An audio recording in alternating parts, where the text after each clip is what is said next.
Welcome to our instructional video on reducing rational expressions to lowest terms. In this video, we will be focusing on the expression x squared minus 49 divided by x plus 7.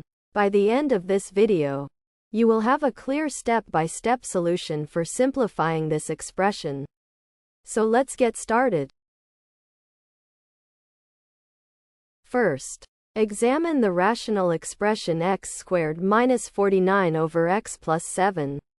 Note that the numerator, x squared minus 49, appears to be a difference of squares.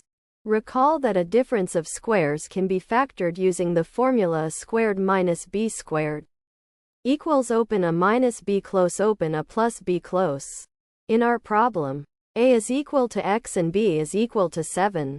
Therefore, x squared minus 49 can be factored into open x minus 7 close open x plus 7 close.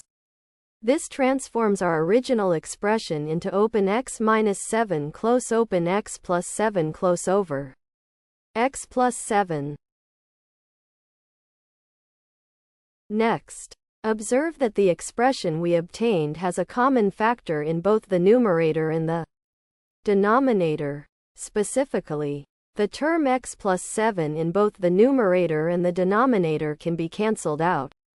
This reduces our transformed expression x minus 7 times x plus 7 over x plus 7 to simply x minus 7. This is the final step, and the rational expression is now reduced to its lowest terms as x minus 7.